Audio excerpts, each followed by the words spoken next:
Weird News Weekly with Ben and Reid. Reid, we are talking about one of people's favourite movies from back in the day, Grease. Now, obviously, they had the catch phrase or slogan for Grease, "Grease is the word," with the whole movie. But now this new morbid fan theory has got people saying "deceased is the word." Ooh. Yeah. Ooh, well. Yeah. Because this fan theory suggests that Sandy, who is played by Olivia Newton-John, was actually dead the whole time in Grease, or on her deathbed having a fever dream before she died. Ooh. Oh, I want to see the reason why they've come up with this. So let's think about the structure of this movie, right? It starts off with Danny and Sandy on the beach enjoying their summer together, and it comes up and it's just like the whole "love is a very sacred thing," the whole song that's going on whilst they're prancing around on the beach and whatever. And apparently the fan theory is that Sandy actually drowned on the beach that day.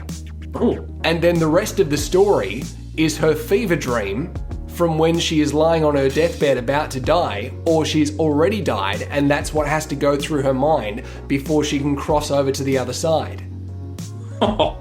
Because once again, we go back to the structure of the movie. After they're playing around on the beach there, it goes to a white screen and then fades into the front of Rydell High, the school that they go to. So that's almost like, okay, here's the heavenly starting of her story. After she died. I think someone's got too much time on their hands to be coming up with this sort of conspiracy theory. But then it continues. We move on to We move on to the song "Summer Nights," with the line in the song by Danny, who says, "I saved her life. She nearly drowned." Oh! But she did drown, and this is her having a dream of what life could have been like if she didn't drown. Wow. And then everything plays out through the movie a little bit more. We get to Sandy's song, "Look at Me, I'm Sandra D," and she says at the end of the song, "Goodbye to Sandra D," saying, "Okay, I think I'm ready to pass over now to the other side." Then they sing their big whoop-a-loop-a-dup-dup, their shigga-bang-bang-boom song at the end of the movie there.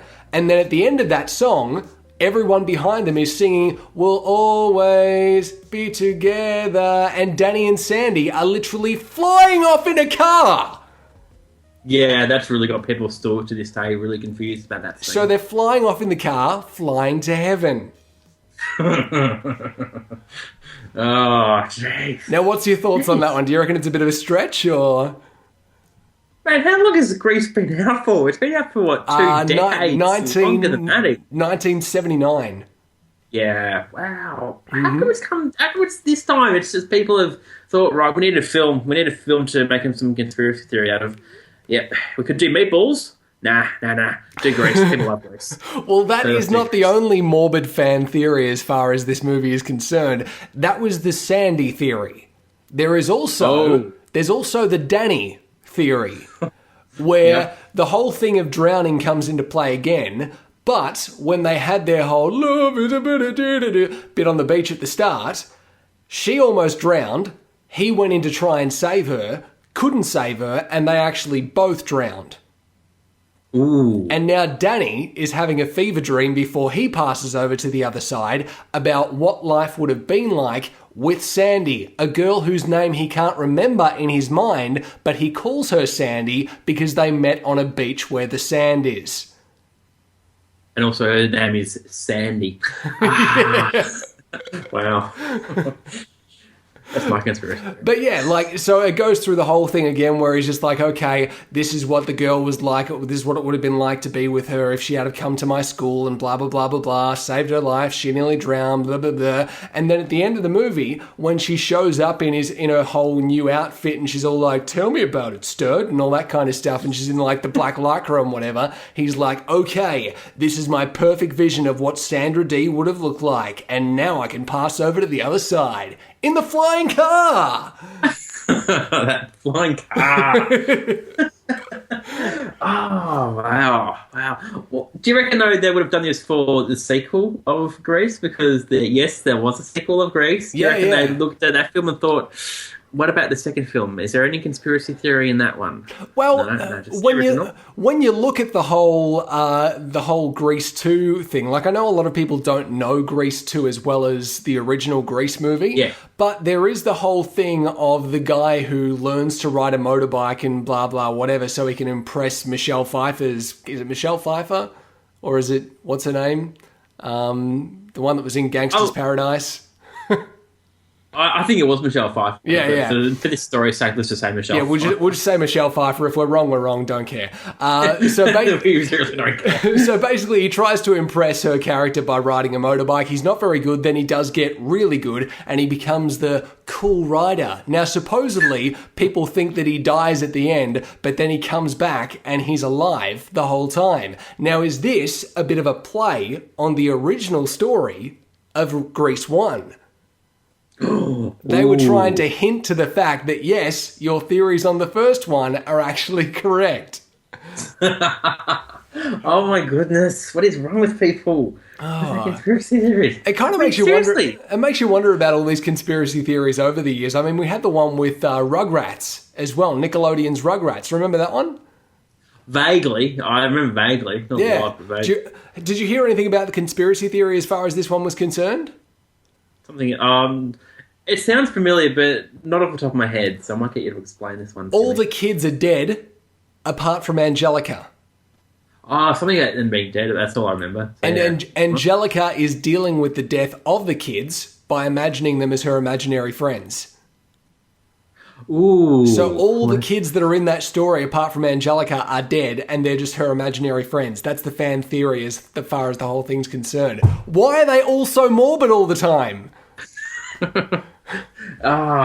Side note, what did you think of Angela growing up on the show? I thought she was a bitch on the show. Yeah. I can say that now, though, but I mean, it's a horrible thing to say about a little... I think she's like two years old, I think. Not even that. Yeah. Because Because I think you had the kid... You had Tommy, who was like, I don't know, he could crawl, so I'd say he was probably about, 10 months old or something like that.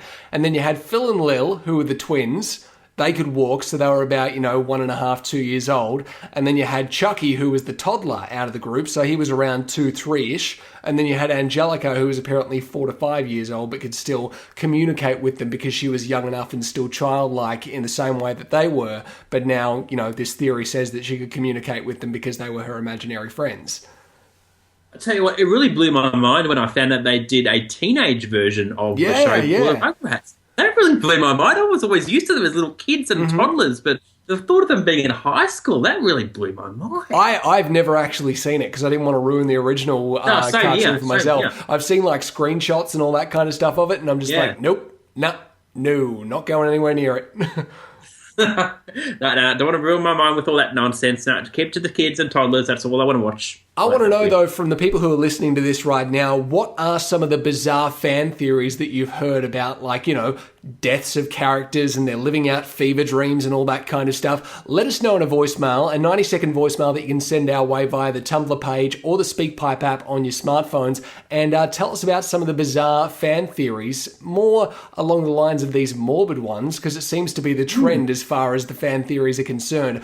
What are some of the weird ones that you've heard over the years? And the details on this story we're waiting for you at the Twitter account, at Weird News Weekly on Twitter, and of course weirdnewsweekly.tumblr.com. Thanks for listening. Be sure to rate and review the show on iTunes and follow on Twitter and Tumblr for more details on the covered stories. Just search Weird News Weekly. You can also be part of the show and give us your opinions on a story by sending a voicemail via the SpeakPipe app, or just click the voicemail link on the Tumblr page. Spoken by Sarah D and sped up like this because we like the way it sounds on the government ads. Of a sitcom on Channel 31. It was called The Invisible Show. Yeah. And it was literally a house, like in the form of a sitcom, with a laugh track, but there was no one in the house. It was The Invisible Show. That's awesome.